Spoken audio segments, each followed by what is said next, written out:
It's epic. Weekends on CBS. We now return to the Henry Ford's Innovation Nation, part of the CBS Dream Team. It's epic. One misty memory that every parent has is that moment when you put your kid on the school bus for the very first time and watch him or her drive off for a new chapter in childhood. Then by the third kid, you just remember that first day of school bus picked up as the beginning of your vacation. Yes, that mustard-colored school bus has played a magical role in many of our lives. Every weekday, it would bring us to the destination of our education.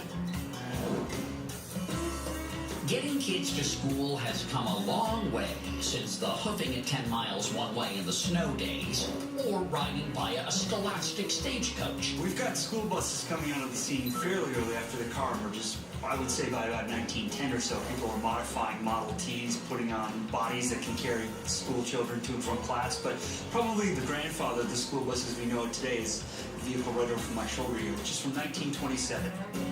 That would be Bluebird number 1. Nobody seems to know why it was called that, but it was built for a purpose, just not its intended one. It made me wax nostalgic with the Henry Ford's curator of transportation, Matt Anderson. I took the bus to school in junior high. What about you?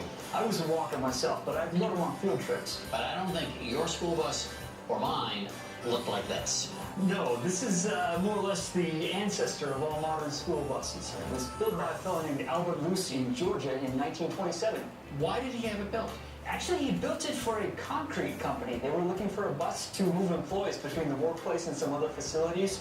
As it turned out, the concrete company ended up not buying the bus, and instead he sold the first one to a school district.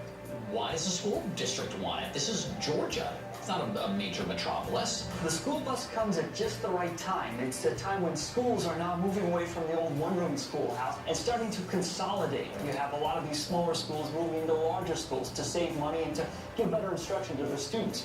Of course, when you do that, you've got to be able to move the students to and from the school. Follow the school bus. Did they ever have seat belts? They never did, and in fact, there were really no standards on bus design until 1939, when representatives from all 48 states met to lay out some early specifications, everything from the seat layout and design to the color school bus yellow, which incidentally is the very same color we're still using today. I'd like to see the inside. Let's take a look. Oh, the configuration of the seating. Yeah, very different than what we're used to. You've got students sitting on either side of a center aisle, and that's really just a concession to the door here. They would all get in and out through this door in the back, rather than a side door like we're used to today. Right, there's no door towards the front. Exactly, and they didn't settle on all of those standards until 1939. I always associate this kind of seating with a prison bus. Well, there are some kids who might agree with that analogy. Later innovations to school buses occurred in the 1970s and were designed with safety in mind, such as flashing red and amber lights, larger front windows to help bus drivers spot cars and kids, and the familiar swing-out stop sign. Any innovation you'd look to see? Well, you know, I would love to see some kind of device that automatically shuts off the bus as soon as somebody starts singing 99 bottles of anything on the wall. I would co-sign that with you. Can we share that patent? I think it's a great idea. Thank you so much for joining us today. Remember, if you want to one day be on the Henry Ford's Innovation Nation, you need to dream big